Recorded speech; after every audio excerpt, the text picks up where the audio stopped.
Selamat bertemu kembali pemirsa TA TV yang ada di rumah dalam acara Suara Konstitusi, kerjasama antara Mahkamah Konstitusi Republik Indonesia dengan Asosiasi Pengajar Hukum Acara Mahkamah Konstitusi DPD Jawa Tengah dan Universitas 11 Maret Surakarta. Dan pemirsa TA TV yang berbahagia, saat ini kita tetap berbincang-bincang seputaran persoalan konstitusi dan kehidupan ketatanegaraan di Indonesia. Tema kita pada kali ini adalah pasal penghinaan presiden di era demokrasi. Dan saat ini sudah hadir di Mangkunegaran Executive Lounge Pusdiklat Universitas 11 Maret Surakarta, Bapak Dr. Isharyanto, Sarjana Hukum Magister Humaniora. Selamat bertemu kembali Pak Isharyanto, bagaimana kabarnya pada hari ini? Baik Bu Suni. Alhamdulillah, senang sekali. Pak Dr. Isharyanto ini adalah doktor di bidang hukum tata negara. Kesibukannya sangat luar biasa. Maka kita sangat beruntung pada kesempatan hari ini kita bisa bertemu dengan beliau, berbincang-bincang. Kita akan kupas bagaimana sebenarnya pasal penghinaan presiden ini dalam perspektif tata negara. Dan saat ini pula ada juga Bapak Dr. Andes Ignatius Agung Setiawan, Sarjana Ekonomi SIKOM MSI. Beliau adalah dosen di Fakultas Ilmu Sosial dan Politik FISIP Universitas 11 Maret Surakarta. Bagaimana kabar Pak Agung pada hari ini? Ya, baik sekali. Baik sekali, terima kasih. Ini Pak Agung juga sangat luar biasa bisa menyempatkan bertemu dengan kita-kita. Dan hadir pula saat ini adalah Ibu Hajah Dian Indriani Tontowi, Sarjana Hukum Magister Manajemen. Beliau adalah tokoh masyarakat kalau kita mengenal.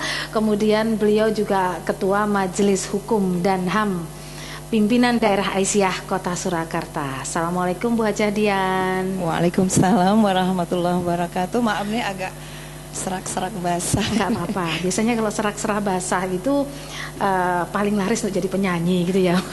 Tapi kebetulan kita hari ini akan berbincang tentang pasal penghinaan presiden. Jadi serak ataupun tidak serak tidak masalah. Dan juga ada adik kita Khairunisa, beliau seorang Menteri Kajian Strategis BEM UNS tahun 2015. Ini sudah cocok ini. Assalamualaikum Mbak Khairunisa, gimana kabar hari ini? Ya, waalaikumsalam warahmatullahi. Alhamdulillah baik. Baik, luar biasa. Ini Menteri Kajian Strategis. Kemarin sudah ditelepon Pak Jokowi juga ya?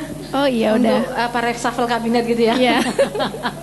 Koreksi Bu, Menteri Kajian dan Strategi. Menteri Kajian dan Strategi, luar biasa. Iya. Kalau di tingkat nasional bisa dikategorikan Bappenas gitu ya? Ristek ya? Ristek, iya benar.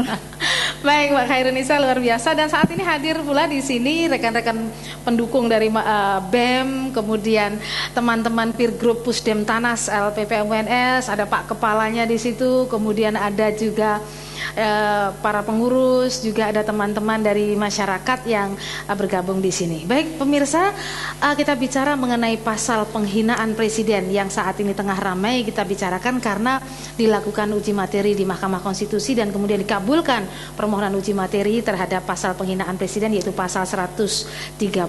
Mungkin saya bisa bacakan sedikit saja apa sih sebenarnya isi pasal 137 Kitab Undang-Undang Hukum Pidana ini. Di sini mungkin kita banyak memperbincangkan, tetapi banyak juga yang belum tahu isinya seperti apa.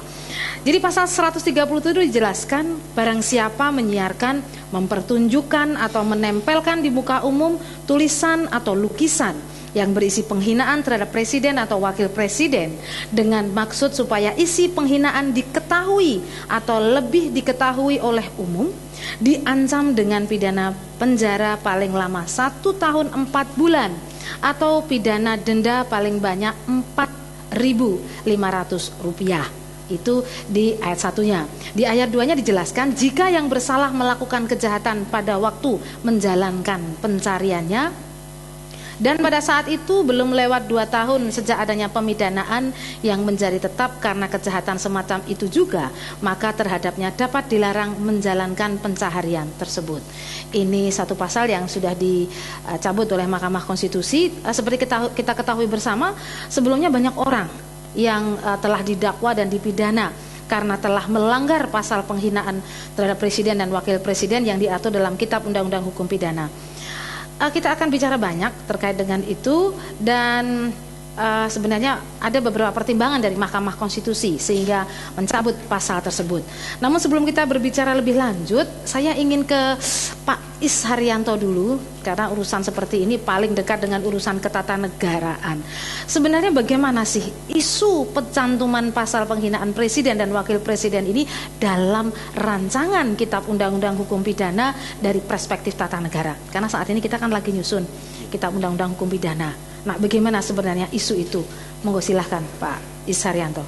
Jadi ketentuan ini pada awalnya dipersoalan oleh Mahkamah Konstitusi melalui putusan nomor 013 022 PUU-4 Romawi 2006 tanggal 7 Desember 2006 yang pada intinya pasal-pasal yang dikategorikan sebagai Hadsai Artiklen, pasal penistaan kepada pemerintah, pasal 134, pasal 135, pasal 136 itu dinyatakan bertentangan dengan Undang-Undang Dasar. Kemudian pada tahun 2012 Kabinet Indonesia Bersatu kedua, artinya pada masa periode kedua kepresidenan Yudhoyono, ini sempat masuk juga di dalam rancangan KUHP yang diinisiasi oleh Kementerian Hukum dan HAM. Tetapi pada waktu itu tidak masuk dalam program legislasi nasional dan tidak pernah dibahas di DPR. Nah, sekarang di era kabinet kerja ini nampaknya ada upaya untuk menghimpun norma itu ke dalam rancangan Kitab Undang-Undang Hukum Pidana yang diajukan kepada DPR. Jadi ini proses yang sudah berjalan lama. Ya. Itu yang melatar belakangi secara sejarah yuridis kenapa ini dipersoalkan. Baik, Mahkamah Konstitusi itu memberikan pertimbangan Pak Is bahwa kenapa mengabulkan uji material pasal 134, 136 dan pasal 137 Kitab Undang-Undang Hukum Pidana.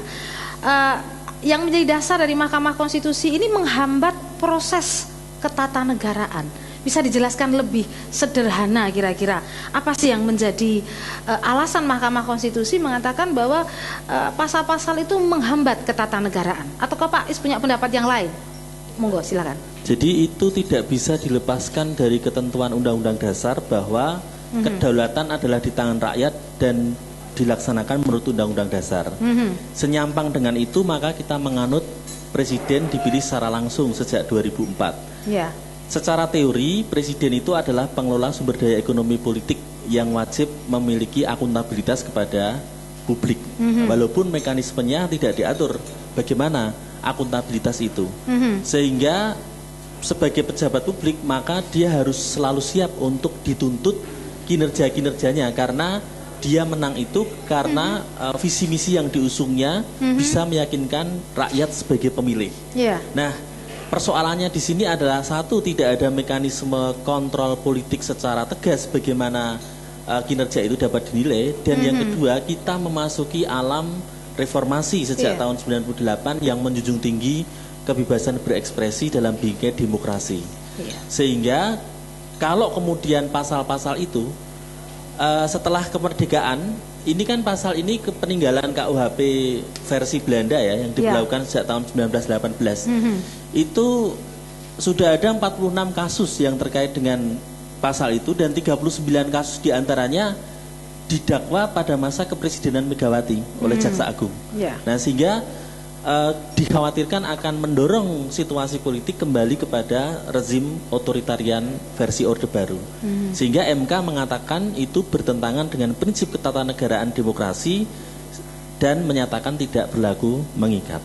Baik, ya satu alasan yang secara konstitusi itu bisa dikatakan bahwa pasal 134, 136 dan 137 itu inkonstitusional, begitu ya Pak. Baik, terima kasih Pak Dr. Is Haryanto, dan sekarang kita